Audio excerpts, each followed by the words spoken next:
Welcome back, guys. We are back on the car and ready for our next update here. So as you know, we've been waiting on some suspension components, and I did order the coilovers, lower control arms. Obviously there's nothing here because I don't have them yet, the lower control arms that is. But what I also did order are camber plates for these front shock towers. So that is one of the things that we'll be accomplishing in this segment, is getting camber plates installed in both of these locations. Techno Toy Tuning hooked it up and super pleased with that. Speaking of, I went and got a welder bottle refill. So we're ready to, weld. Over here, you'll notice I did get my coilovers.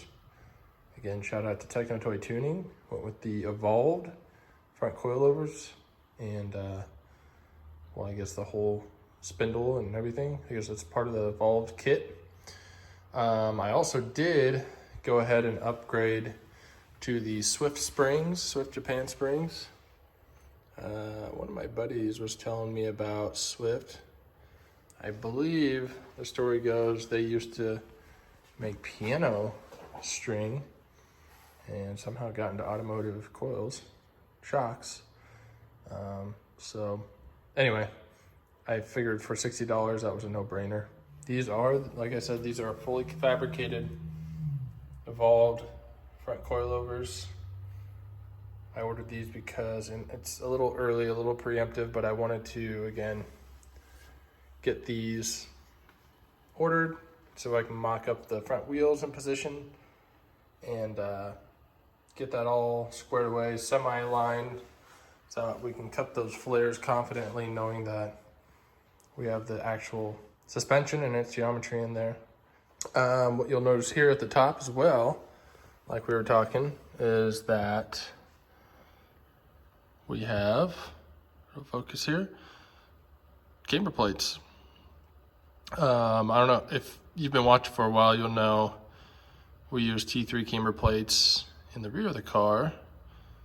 Same Techno Toy Tuning product. But yeah, I've always admired these. I think they look great, and decided to give them another go in the front, so to match.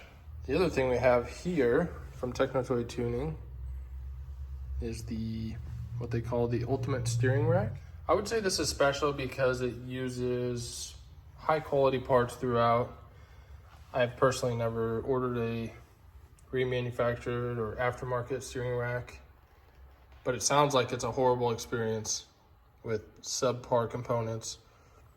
And as you know, I'll be running electric steering and connecting that up to this. So the other thing being is that this uses the early 240Z quick steer ratio, which I've never experienced. But again, with the thought of this car is going to be on the autocross track and on the road course, doing some pretty gnarly stuff in the apexes, I'm looking forward to seeing this thing on the car with the electric steering. And then finally, I ordered these roll center adjusters.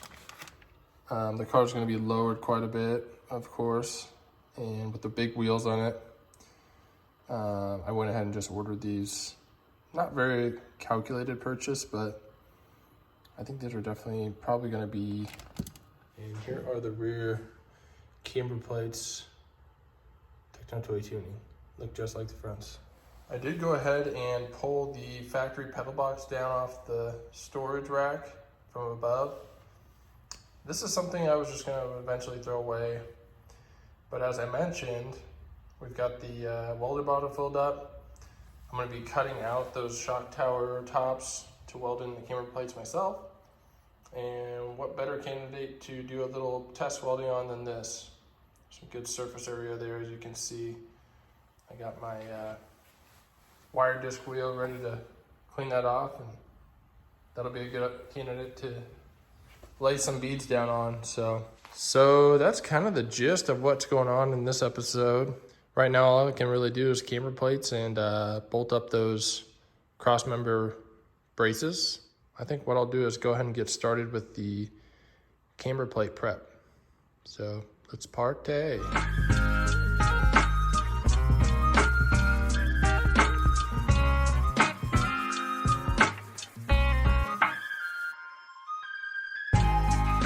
Okay, so what I've done is I traced the outside of the camber plate.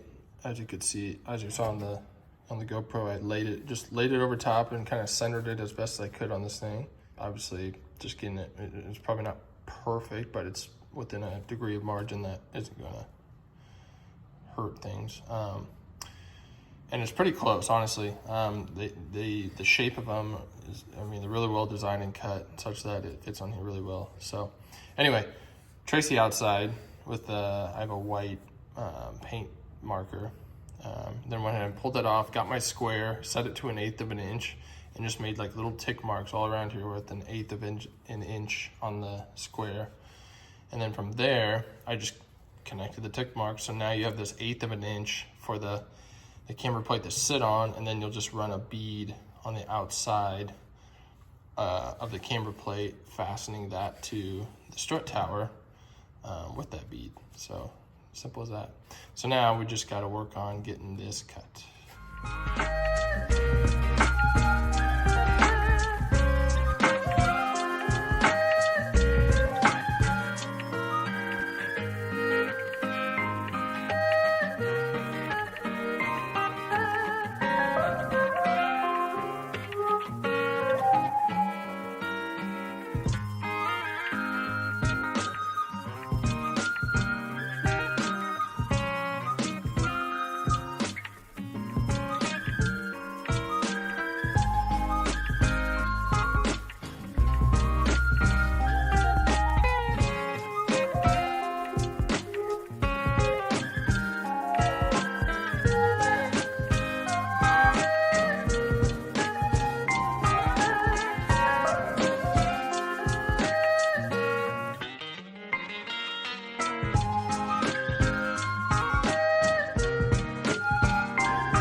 Okay, so we got the tops cut off, the strut towers. Turned out too bad.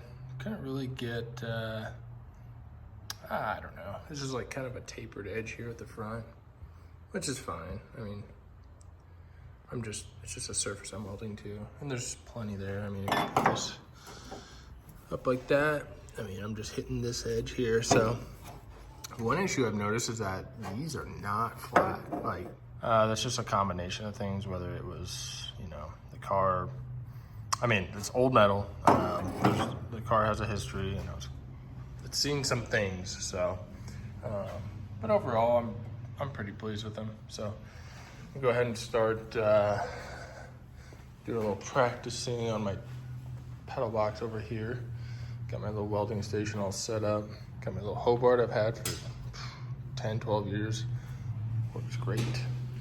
The other thing that's going to be nice is having this dedicated plug here up to this box. I had a panel put in my garage so that I can run both, you know, 220 for, I have a PCB oven, but also mainly for the welders. So that's for the TIG welder, and then this one just plugs into the 110, but has a dedicated circuit, so no blowing GCFIs inside, which is what I used to do at the old house. So gonna get this cleaned up, do some practice welds, and get the camber plates on.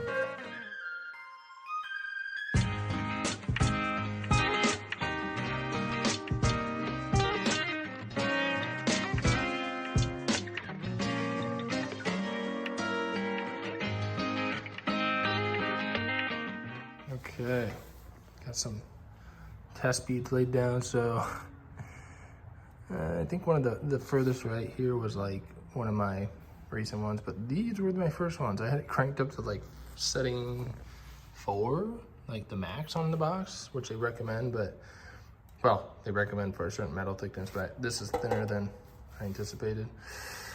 So I just blew through those, but as you move to the left there, you can see things got better. So I'm honestly pretty pleased with that. Started with the direct connection to the wall there, but I'm gonna need to use this extension cord. So I plugged that in, and sure enough, made a difference. So I had to turn up the amperage a little bit. But I think this one was, maybe that one was my last one. So I'm no welder, but I don't know. I think that looks good. I don't really like the holes and things here. That's probably my best one. So, all right, I'm gonna get the next order of business here is to, this one's pretty flat. I could probably deal with that, but I really had to beat this thing to get it nice and flat on here so I can, you know, put a nice seam around that. But this one is not quite ready. It's fell on the floor. All right, so just kind of test fitting this. You can see there's so much weeble wobble in here. So you can already see where the, I don't know, you just have to identify the high points, which I think is right here. You can see it's kind of at an arc. So I just have a big ball peen hammer. I used it on the other side, but yeah, this won't even stay on. It's so, I guess it will. It's so messed up. So I'm gonna hit it with a hammer a few times.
All right, got the camber plates on there. The welds are not those representative of someone that does this professionally, but they're not terrible. I'm pretty pleased considering I do this once every couple of years, hopefully more often at this rate. But yeah, I'm pleased with how they turned out. So that we got those on there, we'll be able to bolt in our coilovers once the apex parts get here next week with the lower control arms and radius rods and all that. So yeah, this part's done. So